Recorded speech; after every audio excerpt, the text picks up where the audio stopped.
সব তোমারি জন্যে, দাও ইখলাসে মন মরিয়া ইলাহি। আলহামদুলিল্লাহি রাব্বিল আলামিন ওয়াসসালাতু ওয়াসসালামু আলা সাইয়্যিদিল মুরসালিন আম্মা বা'দ ফাআউযু বিল্লাহি মিনাশ শাইতানির রাজীম বিসমিল্লাহির রহমানির রহিম আসসালাতু ওয়াসসালামু আলাইকা ইয়া রাসূলাল্লাহ ওয়া আলা আলিকা ওয়া সাহাবিকা ইয়া হাবিবাল্লাহ আসসালাতু ওয়াসসালামু আলাইকা ইয়া নবিয়াল্লাহ ওয়া আলা আলিকা ওয়া সাহাবিকা ইয়া নূর আল্লাহ। প্রিয় মদিনী চ্যানেলের দর্শকবৃন্দ, মাহে রমজানুল মোবারক এর শুভ আগমন ঘটেছে। মাহে রমজান যখন আসে রহমত, বরকত আর জাহান্নাম থেকে মুক্তির সুসংবাদ নিয়ে আসে। রমজানে একটি নেকি করলেও সেটি হাজার নেকির বরাবর হয়ে যায়। আজকে আমরা এ সম্পর্কে জানার চেষ্টা করব। মদিনী চ্যানেল নতুন অনুষ্ঠান নিয়ে এসেছে মাহে রমজান উপলক্ষে। চলুন আগে আমরা দরুদ শরীফের একটি ফজিলত জেনে নিই। মাহবুবে করিম রহমতুল আলমিন জনাবে আমিন মুস্তফা করিম সাল্লাল্লাহু আলাইহি ওয়াসাল্লাম ইরশাদ করেছেন, তোমরা যেখানেই থাকো আমার উপরে দরুদ শরীফ পাঠ করো, কেননা তোমাদের দরুদ আমার নিকট পৌঁছে থাকে। সুবহানাল্লাহ। প্রিয় মদিনী চ্যানেলের দর্শকবৃন্দ, আমরা দুনিয়ার যেখানেই থাকি না কেন নবী করিম সাল্লাল্লাহু আলাইহি ওয়াসাল্লামের নুরানি দরবারে যদি দরুদ শরীফ পাঠ করি তো আমাদের দরুদ তাজদারে মদিনা সাল্লাল্লাহু আলাইহি ওয়াসাল্লামের নুরানি দরবারে পেশ করা হবে। চলুন আমরা সবাই মিলে আমাদের নবী সাল্লাল্লাহু আলাইহি ওয়াসাল্লামের নুরানি দরবারে একবার দরুদ শরীফ পাঠ করি। সাল্লু আলাল হাবিব সাল্লাল্লাহু তাআলা আলা মুহাম্মদ সাল্লাল্লাহু আলাইহি ওয়াসাল্লাম। প্রিয় মদিনী চ্যানেলের দর্শকবৃন্দ, আজকে আমরা বিষয় নিয়েছি রহমতের কথা। হ্যাঁ, আল্লাহর নাম রহমান আর রহিম। আল্লাহ অনেক বড় দয়ালু, অনেক বড় করিম।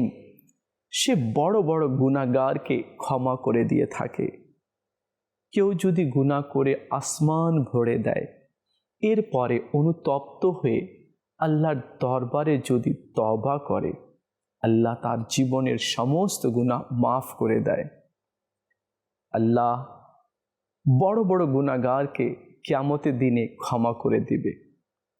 হযরতে সিদ্দিক শক্তি রহমতুল্লাহি তাআলা আলাইহি অনেক বড় আল্লাহর ওয়ালি, তাজকিরাতুল আউলিয়া এবং অন্যান্য কিতাবেও তার আলোচনা এসেছে। তার বন্দগি, তার ইবাদত, রিয়াজত, তাকওয়া, পরহেজগারি অনেক বেশি। আর আল্লাহকে সন্তুষ্ট করার জন্য তিনি রাত দিন ইবাদত করতেন, বন্দগি করতেন। হযরতে সৈয়দনা সিদ্দিক শক্তি রহমতুল্লাহি তাআলা আলাইহি এক মদ পায়ী ব্যক্তিকে দেখলেন যে মদের নেশায় আল্লাহ আল্লাহ আল্লাহ বলছিল। হযরতে সৈয়দনা সিদ্দিক শক্তি রহমতুল্লাহি তাআলা আলাইহি সে মদ পায়ীর কাছে গেলেন, পানি নিলেন আর তার মুখ ধুয়ে দিলেন আর বলছিলেন, এই ব্যক্তি জানে না সে নিজের নাপাক মুখ দিয়ে কোন পবিত্র নামের জিকির করছে। সিদ্দিক শক্তি রহমতুল্লাহি তাআলা আলাইহি তার মুখ ধুয়ে দিলেন। যখন তিনি চলে গেলেন আর সেই মদ পায়ের যখন হুশ জ্ঞান ফিরে আসলো, তো লোকেরা বলল, তুমি কি জানো তোমার কাছে কে এসেছিল? এই জামানার মহান ওয়ালি হযরতে সৈয়দনা সিদ্দিক শক্তি রহমতুল্লাহি তাআলা আলাইহি এসেছিলেন, আর তুমি মদের নেশায় আল্লাহ আল্লাহ বলছিলে, তাই তিনি তোমার মুখ ধুয়ে দিয়েছেন। সে লজ্জিত হলো, অনুতপ্ত হলো আর নিজেকে সম্বোধন করে বলতে লাগলো, আর কত পাপ করবে, আর কত নাফরমানি করবে, নিজের রবকে আর কত অসন্তুষ্ট করবে। সারাটি জীবন তো গুনাহের মধ্যে আর মদ পান করার মধ্যে, নাফরমানির মধ্যে অতিবাহিত করে দিলে, এবার কি তোমার লজ্জা হচ্ছে না? জামানার বড় ওয়ালি তোমাকে এমন অবস্থাতে দেখতে পেরেছে, তোমার মুখ ধুয়ে দিয়েছে, তার অনুভূতিতে কথাগুলো লাগলো, আর সে সত্যিকারে অন্তরে তওবা করে নিল। হজরতে সৈয়দনা সিররি সক্তি রহমতুল্লাহি তাআলা আলাইহি রাত্রে যখন ঘুমালেন, তো স্বপ্নে কেউ এভাবে বলছিল, হে সিররি সক্তি রহমতুল্লাহি তাআলা আলাইহি, তুমি আমার জন্য সেই মদ পায়ের মুখ ধুয়ে দিয়েছ, শোনো আমি তোমার জন্য তার অন্তর ধুয়ে দিয়েছি। যখন হজরতে সৈয়দনা সিররি সক্তি রহমতুল্লাহি তাআলা আলাইহির ঘুম ভাঙল, তিনি মসজিদে গেলেন তাহাজ্জুদ পড়ার জন্য। দেখলেন ওই ব্যক্তি যে গতকাল মদের নেশায় বিভোর হয়ে পড়েছিল, আজ সে মসজিদে এসে আল্লাহ তাআলার দরবারে সিজদাতে রয়েছে। সিররি সক্তি রহমতুল্লাহি তাআলা আলাইহি তাকে জিজ্ঞেস করলেন, তুমি মসজিদে কিভাবে আসলে, আর তুমি তাহাজ্জুদ পড়ছো, নামাজ পড়ছো এত গভীর রাত্রে? তখন সে ব্যক্তি বলল, আমাকে কি জিজ্ঞেস করছেন? আল্লাহ তাআলা তো আপনাকে সব কিছু বলে দিয়েছে। প্রিয় মাদিনী চ্যানেলের দর্শকবৃন্দ, আল্লাহ যাকে চায় তাকে ক্ষমা করে দেয়, যাকে চায় নিজের বন্ধু বানিয়ে নেয়। আল্লাহ যাকে চায় তার মর্তবাকে আল্লাহ বাড়িয়ে দেয়। হ্যাঁ, যে আল্লাহর দিকে অগ্রসর হয়, আল্লাহর রহমত তার দিকে দৌড়ে আসে। যে আল্লাহ তাআলার দরবারে তওবা করে, আল্লাহ তাআলা তাকে ক্ষমা করে দেয়। মাহে রমজানের পবিত্র মাস আছে, আল্লাহ তাআলার রহমত আমাদেরকে লুফে নেওয়া দরকার, বেশি বেশি রহমত নিয়ে নেওয়ার দরকার। কেননা এই মাহে মোবারকে আল্লাহ তাআলা জাহান্নামের দরজাকে বন্ধ করে দেয়, জান্নাতের দরজাকে খুলে দেয়। আল্লাহ তাআলা তার উপরে সন্তুষ্ট হয় যে তওবা করে নেয়। আল্লাহ তাআলা তার উপরে সন্তুষ্ট হয় যে তার কাছে ক্ষমার ভিক্ষা চেয়ে নেয়। তো আল্লাহ তাআলা আমাদের সবাইকে বোঝার তৌফিক দান করুক। বর্ণিত হয়েছে, এক বুজুর্গ রহমতুল্লাহি তাআলা আলাইহি রাত্রে জঙ্গলে কোথাও যাচ্ছিলেন। তিনি দেখলেন 4 জন ব্যক্তি একটি লাশকে খাটে উঠিয়ে নিয়ে যাচ্ছে। সেই বুজুর্গ রহমতুল্লাহি তাআলা আলাইহি ভাবলেন, হয়তো এই 4 জন ব্যক্তি একে খুন করে দাফন করতে নিয়ে যাচ্ছে, হয়তো অন্য কেউ খুন করেছে।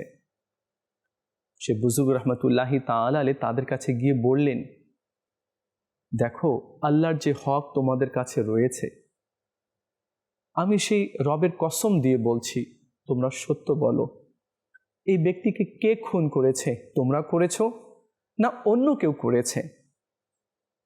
তখন ওই 4 ব্যক্তি এক বাক্যে বলতে লাগলো, জনাব, আমরা একে খুন করিনি, না অন্য কেউ একে খুন করেছে, বরং এর মা তো আমাদেরকে মজদুর হিসাবে, লেবার হিসাবে নিয়ে এসেছে আর বলেছে যে আমার ছেলের লাশকে তোমরা দাফনের ব্যবস্থা করো, তাই আমরা এখানে এসেছি। আপনি চলুন আমাদের সাথে। সামনে তার মা দাঁড়িয়ে আছে। সে বুজুর্গ রহমতুল্লাহি তাআলা আলাইহি যখন একটু অগ্রসর হলেন, দেখলেন একটি তাজা নিউ কবর খনন করা আছে, তার পাশে একটি বৃদ্ধা মহিলাও দাঁড়িয়ে আছে। তখন সে বুজুর্গ রহমতুল্লাহি তাআলা আলাইহি সে বৃদ্ধা মহিলাকে বললেন, আপনি এই ঘন কালো রাত্রে নিজের ছেলেকে কেন দাফন করছেন? সকালে করতেন, লোকেরা জমা হতো, গ্রামবাসীরা আসতো, আপনার আত্মীয় স্বজনরা আসতো আর তাকে দাফন করে দিত। আপনি এমনটি কেন করলেন? তখন সে বৃদ্ধা মহিলা বলল, আমার ছেলে বড় মদ পায়ী ছিল, আল্লাহ পাকের নাফরমান ছিল। যখন মৃত্যু ঘনিয়ে আসলো তখন আমাকে 3টি বিষয়ের ওসিয়ত করল।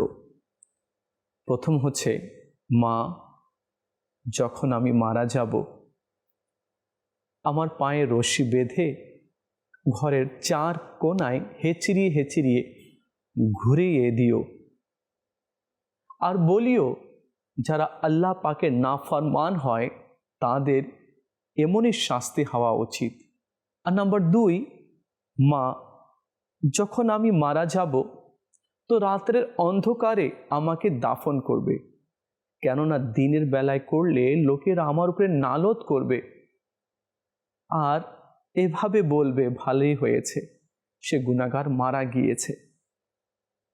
আর নাম্বার 3, মা, যখন আমি মারা যাব আর আমাকে যখন কবরে রাখা হবে, ও মা, তোমার সাদা মাথার চুল আমার কবরে রেখে দিবে, কেননা আল্লাহ তাআলা সাদা চুল দেখে হয়তো আমার থেকে লজ্জা করবে, আমাকে মাফ করে দিতে পারে। বৃদ্ধা মহিলা বলল যে যখন সে মারা গেল আর তার পায়ে রশি বেঁধে যখন আমি ঘরের 4 কোণায় ঘোরাচ্ছিলাম, অদৃশ্য থেকে আওয়াজ আসলো, হে বৃদ্ধা মহিলা, তাকে ছেড়ে দাও, আমি তাকে ক্ষমা করে দিয়েছি। যখন সে বুজুর্গ এ কথা শুনলেন তো বললেন, ঠিক আছে, চলো আমি তার নামাজের জানাজা পড়িয়ে দিচ্ছি। সে বুজুর্গ রহমতুল্লাহি তাআলা আলাইহি তার জানাজা নামাজ পড়িয়ে দিলেন। যখন ওই লাশকে কবরে রাখা হলো তখন সে বুজুর্গ তার মায়ের মাথার চুল নিলেন সাদা আর কবরে রেখে দিলেন। যখনই মাটি দেবেন এমন সময় মুর্দা হাত উপরে করল, চোখ খুলে দিল আর বলল যে আমার রব আমাকে ক্ষমা করে দিয়েছে। আল্লাহ অনেক বড় রহমান এবং রহিম, আল্লাহ অনেক বড় করিম, অনেক বড় দয়াবান, আল্লাহ আমাকে মাফ করে দিয়েছে, আল্লাহ আমার উপরে দয়া করেছে। এই বলে সে হাত নত করল, চোখ চিরতরের জন্য বন্ধ করে নিল। সে বুজুর্গ রহমতুল্লাহি তাআলা আলাইহি তার কবরে মাটি দিয়ে কবর প্রস্তুত করে দিলেন। প্রিয় মদিনী চ্যানেলের দর্শকবৃন্দ, দেখুন আল্লাহ তাআলা আমাদেরকে মায়ের গর্ভেও খাবার দিয়েছে।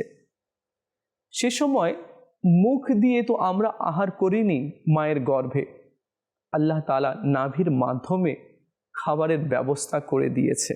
যখন ছোট্ট ছিলাম, হাঁটতে পারতাম না, বলতে পারতাম না, সে সময়েও আল্লাহ তাআলা আমাদের খাবারের ব্যবস্থা করে দিয়েছে। কষ্ট হলে আল্লাহ তাআলা কষ্ট দূর করে দিয়েছে। এই কায়নাত, এই পৃথিবী মধ্যে যা কিছু রয়েছে সব আল্লাহ তাআলা বান্দার জন্য সৃষ্টি করেছে। পানি আল্লাহ সৃষ্টি করেছে যাতে করে বান্দার তৃষ্ণা নিবারণ হয়ে যায়। আল্লাহ অক্সিজেন দিয়েছে যাতে করে বান্দা অক্সিজেন নেয়, বাতাস নেয়। আল্লাহ তাআলা মা বাবা সৃষ্টি করে দিয়েছে যাতে করে ছোট্টবেলায় আমাদের ভালোভাবে যত্ন হয়। আল্লাহ তাআলা সুন্দর সুন্দর ফল মূল খাবারের ব্যবস্থা করে দিয়েছে যাতে করে আমার বান্দা এই চমৎকার সুস্বাদু ফলগুলো খায়। আল্লাহ তাআলা বাহন সৃষ্টি করে দিয়েছে আগেকার লোকেরা ঘোড়ায়, উটে, হাতিতে চড়ে যেত, আর আজ আল্লাহ তাআলা মানুষের সফরের জন্য প্লেন, কার, মাইক্রো, মোটরসাইকেল এগুলো আল্লাহ তাআলা বান্দার জন্য আল্লাহ তাআলা সৃষ্টি করে দিয়েছে। আর কেউ যদি আল্লাহকে সন্তুষ্ট করতে পেরেছে তো আল্লাহ তাআলা তার জন্য জান্নাত রেখেছে। আল্লাহ তাআলার দয়া অনেক বড় রয়েছে, অনেক বড় রয়েছে। আল্লাহ তাআলার দয়া আমাদের লুফে নেওয়া উচিত। প্রিয় মাদিনী চ্যানেলের দর্শকবৃন্দ, বর্ণিত হয়েছে হযরতে সাইয়েদনা আবু হুরায়রা রাদিয়াল্লাহু তাআলা আনহু বলেন कि नबी करीम रऊफ रहीम সাল্লাল্লাহু আলাইহি ওয়াসাল্লাম ইরশাদ করেন, তোমরা যদি গুনাহ করতে থাকো আর যদি আসমান পর্যন্ত পৌঁছে যায়, এরপরে যদি তোমরা তওবা করে নাও তাহলে আল্লাহ তোমাদের তওবা কবুল করে নেবেন। আর একটি হাদিসে পাকের মধ্যে রয়েছে, বান্দা যদি মৃত্যুর শয্যায় পড়ে যায়, তার রূহ হলক পর্যন্ত যদি চলে আসে আর সে অবস্থায় যদি সে তওবা করে নেয়, আমার আল্লাহ বলেন আমি তাকে ক্ষমা করে দেব। আল্লাহ তাআলা বান্দাকে বার ক্ষমা করে দিচ্ছে, কিন্তু আমি গুনাহের উপরে গুনাহ করেই যাচ্ছি। আল্লাহ আমাদের উপরে দয়া করেই যাচ্ছে, নিয়ামত দিয়েই যাচ্ছে, কিন্তু আমি নাশুকর করেই যাচ্ছি, আমি নাফরমানি করেই যাচ্ছি। গুনাহ করতে করতে আমি ক্লান্ত হয়ে গিয়েছি, কিন্তু আল্লাহ তাআলার দয়া আমাদের উপরে বর্ষণ হওয়া কম হয়নি। আল্লাহ তাআলার দয়া অনেক রয়েছে, অসীম রয়েছে। হযরতে জাবের রাদিয়াল্লাহু তাআলা আনহু সাহাবী রাসূল আছেন, তিনি আমার নবী সাল্লাল্লাহু আলাইহি ওয়াসাল্লামের একটি হাদিস নকল করেছেন। তিনি বলেন, আমাদের নবী মাহবুবে আরবি মক্কি মদিনী সুলতান সাল্লাল্লাহু আলাইহি ওয়াসাল্লাম ইরশাদ করেন, তোমরা মৃত্যু কামনা করিও না, কারণ পরকালীন জীবনের শুরুটা খুবই কঠিন। হায়াত দীর্ঘ হওয়া এবং আল্লাহর পক্ষ হতে তওবা করার সুযোগ পাওয়া বড়ই সৌভাগ্যের বিষয় রয়েছে। আজ কিছু কিছু পরিবারের মধ্যে এমনও সদস্য রয়েছে, তারা মৃত্যু কামনা করে, বলে আমাকে মৃত্যু দিয়ে দাও, আর আমি বেঁচে থাকতে চাই না, মওলা আমার দুনিয়া থেকে আর কোনো কাজ নেই, আমাকে মৃত্যু দিয়ে দাও। অনেককেই এভাবে বলতে শোনা যায়, অথচ আমার নবী সাল্লাল্লাহু আলাইহি ওয়াসাল্লাম বারণ করেছেন। কেননা জীবনের পরে যে মৃত্যু আসবে আর মৃত্যুর পরে যে জীবনটা শুরু হয় সেটা খুবই কঠিন রয়েছে। আল্লাহ আপনাকে আমাকে হায়াত দিয়েছে, তো এই হায়াতের মধ্যে তওবা করার সুযোগ রয়েছে, এই হায়াতের মধ্যে নেকি করার সুযোগ রয়েছে, আল্লাহকে রাজি করার সুযোগ রয়েছে, নিজের কবরকে, নিজের হাসরকে ভালো করার সুযোগ রয়েছে। এই হায়াত যে আমরা পেয়েছি, তো হায়াত এই জন্যই আল্লাহ আমাদেরকে দিয়েছে যাতে করে আমাদের কবরটা ভালো হয়ে যায়, আমাদের জীবনটা যাতে কোরআন ও হাদিস অনুযায়ী যাতে চলে। আমরা হায়াত পেয়েছি এই জন্য যাতে করে আমরা রবকে রাজি করতে পারি, যাতে করে জান্নাতের অধিকার হতে পারি, গুনাহ থেকে বাঁচতে পারি। এই জন্য আল্লাহ আমাদেরকে হায়াত দেয়নি कि আমরা প্রপার্টির মালিক হতে পারিনি, প্রপার্টির মালিক হতে পারিনি, গাড়ি বাড়ির মালিক হতে পারিনি, কোটিপতি হতে পারিনি, বড় ডিগ্রি অর্জন করতে পারিনি, বড় নাম অর্জন করতে পারিনি, এই জন্য তো আল্লাহ আমাদেরকে পাঠায়নি। আজ আমাদের কনসেপ্টটা চেঞ্জ হয়ে গেছে। আমরা দুনিয়াকেই প্রাধান্য দিচ্ছি, অথচ মৃত্যুর পরে যে একটা জীবন শুরু হবে, আর আমার নবী বলেছেন সেটা খুবই কঠিন, সে নিয়ে কারো চিন্তা ভাবনা নেই। হ্যাঁ, আছে, অনেকেরই আছে, এবং অনেকেই এই বিষয়ে চিন্তা ভাবনা করে না।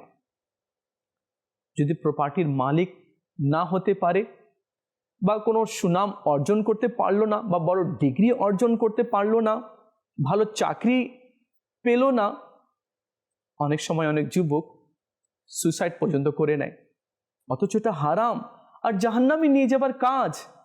যারা সুইসাইড করে, না ফেরেশতা পছন্দ করে, না কোনো মুমিন পছন্দ করে, না কোনো নবী আলাইহিসসালাম পছন্দ করেন, আর না আল্লাহ তাআলা পছন্দ করেন।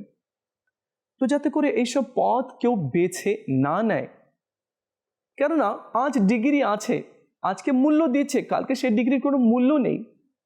আর একটা কথা মনে রাখতে হবে, আমার যত প্রপার্টি রয়েছে, যত ধন সম্পদ রয়েছে, এগুলো সব কিছু আমি কবরে নিয়ে যেতে পারবো না। আমার ধন সম্পদ আর আমার জায়গা জমিনের যে দলিল পত্র এবং আমার সার্টিফিকেট, আমার ক্যারিয়ারের মধ্যে যা আমি পদক পেয়েছি, এগুলো কিছুই আমার সাথে কবরে যাবে না, না আমাকে বাঁচাতে পারবে, না কবরে যাবে, না বাঁচাতে পারবে। যখন এরা আমাকে বাঁচাতেই পারবে না, যখন আমার সাথে কবরেই যাবে না, তো এর পিছনে কেন আমরা ছুটাছুটি করছি? তো আল্লাহ তাআলা আমাদেরকে বোঝার তৌফিক দান করুক। হযরতে আনাস রাদিয়াল্লাহু তাআলা আনহু একটি হাদিসে কারিমা নকল করেছেন। তিনি বলেন, তাজদারে মদিনা সাল্লাল্লাহু আলাইহি ওয়াসাল্লাম ইরশাদ করেন, মানুষ বলতেই গুনাহগার, তাদের মধ্যে সেই ব্যক্তি উত্তম যে তওবা করে নেয়। আর ইমামে গজ্জালি রহমতুল্লাহি ওয়ালি বলেন, তোমার দ্বারা গুনাহ সংগঠিত হয়ে যাচ্ছে, তো তওবা কেন করছো না? তওবার দরজা তো আল্লাহ তাআলা খুলে রেখেছে। আর হ্যাঁ, শেখ তরিকত আমির আহলে সুন্নাত মদিনী মুজাকরার মধ্যে কিছু হাদিসে কারিমা তিনি বয়ান করছিলেন, কাল কিয়ামতের দিনে মিজানের পাল্লা অনেক বড় হবে। কত বড়? মশরিক ও মাগরিবের যত দূরত্ব রয়েছে, অর্থাৎ দুনিয়ার এক প্রান্ত হতে অন্য প্রান্ত পর্যন্ত এত বড়। যদি আসমান ও জমিনও সেখানে রেখে দেওয়া হয়, তারপরেও সেখানে জায়গা বাকি থাকবে। তো সেই মিজানের পাল্লায় মানুষের আমল ওজন করা হবে। আল্লাহ যদি চায় তো একটি নেকির কারণে আল্লাহ তাআলা তার আমল ভরে দিতে পারে। আমাদেরকে আল্লাহ রহমতের দিকে অগ্রসর হতে হবে। আল্লাহ তাআলার রহমত পেতে হলে তার দিকে অগ্রসর হতে হবে, তওবা করতে হবে। যে ব্যক্তি নাফরমানি করে, এরপরে তওবা করে না, তো আল্লাহ তাআলা তার উপরে অনেক অসন্তুষ্ট হয়। আর হ্যাঁ, কেউ যদি তওবা করে নেয়, তো আল্লাহ তাআলা তার উপরে সন্তুষ্ট হয়, তার উপরে রাজি হয়ে যায়। হযরতে সৈয়দনা আনাস রাদিয়াল্লাহু তাআলা আনহু আরেকটি হাদিসে কারিমা নকল করেছেন। নবী করিম রউফুর রহিম সাল্লাল্লাহু আলাইহি ওয়াসাল্লাম ইরশাদ করেন, বান্দা যখন গুনাহ থেকে তওবা করে, আল্লাহ তখন লেখক ফেরেশতাদেরকে তার গুনাহ ভুলিয়ে দেন, এবং এক পর্যায়ে সে যখন কিয়ামতের দিন আল্লাহর সাথে সাক্ষাৎ করবে, তখন তার গুনার পক্ষে সাক্ষী বলতে কিছুই থাকবে না। অথচ যে গুনাহ করে, আসমান সাক্ষী হয়ে যায়। কেননা সে আসমানের নিচে গুনাহ করছে। যখন কেউ গুনাহ করে জমিনের উপরে দাঁড়িয়ে, যখন কেউ গুনাহ করে জমিনের উপরে দাঁড়িয়ে, এই জমিন তার সাক্ষী হয়ে যায়। তার দেহের অঙ্গ প্রত্যঙ্গগুলো তো আছেই আছে, এবং আমল নামায় তো লেখা হচ্ছে, এগুলো তো আছেই। তার সাথে সাথে আসমান জমিনও সাক্ষী দেবে কিয়ামতের দিনে। তো কেউ যদি তওবা করে নেয় তো ফেরেশতাদেরকে আল্লাহ তাআলা ভুলিয়ে দিবেন, জমিন ও আসমানকে আল্লাহ তাআলা ভুলিয়ে দিবেন। হযরতে সাইয়েদনা ইবনে মাসউদ রাদিয়াল্লাহু তাআলা আনহু একটি হাদিসে কারিমা নকল করেছেন। আমার নবী সাল্লাল্লাহু আলাইহি ওয়াসাল্লাম ইরশাদ করেন, তওবাকারী ব্যক্তি এমন যে সে গুনাহ করেনি। আর হযরতে সাইয়েদনা আবু দারদা রাদিয়াল্লাহু তাআলা আনহু বলেন कि আমি আরজ করলাম, ইয়া রাসূলুল্লাহ সাল্লাল্লাহু আলাইহি ওয়াসাল্লাম, আমাকে কিছু নসিহত করুন। ইরশাদ করলেন, তোমার যদি কোনো গুনাহ হয়ে যায়, সাথে সাথে কোনো একটি নেকি কাজ করে নাও, সেটি গুনাহকে মুছে দেবে। সুবহানাল্লাহ, সুবহানাল্লাহ। আসুন আমরা সবাই নিয়ত করে নিই, এখন থেকে ভালো আমল করব। আর আল্লাহ তাআলা অনেক বড় দয়াবান রয়েছে, অনেক বড় মেহেরবান রয়েছে। সে নাফরমানদেরকেও রিজিক দেয়, তাদের জন্য নিয়ামত আল্লাহ তাআলা অবশিষ্ট রেখেছে। আর আমরা তো মুসলমান আছি, আমরাও যদি আল্লাহ তাআলার দরবারে নত হয়ে যাই, আল্লাহ তাআলার দরবারে যদি আমরা তওবা করি, বেশি বেশি নেক আমল করি, আল্লাহ আমাদেরকেও ক্ষমা করে দিবে। আল্লাহ তাআলা আমাদের সবাইকে বোঝার, আমল করার তৌফিক দান করুক। আমিন। দেখা হবে আগামী পর্বে, আরেকটি বিষয় নিয়ে আমরা উপস্থিত হব। ততক্ষণ ভালো থাকবেন, মদিনী চ্যানেলের সঙ্গেই থাকবেন। সাল্লু আলাল হাবিব সাল্লাল্লাহু তাআলা আলা মুহাম্মদ সাল্লাল্লাহু আলাইহি ওয়াসাল্লাম। আমল যেন হয় সব তোমারি জন্যে, দাও ইখলাসে মন মরিয়া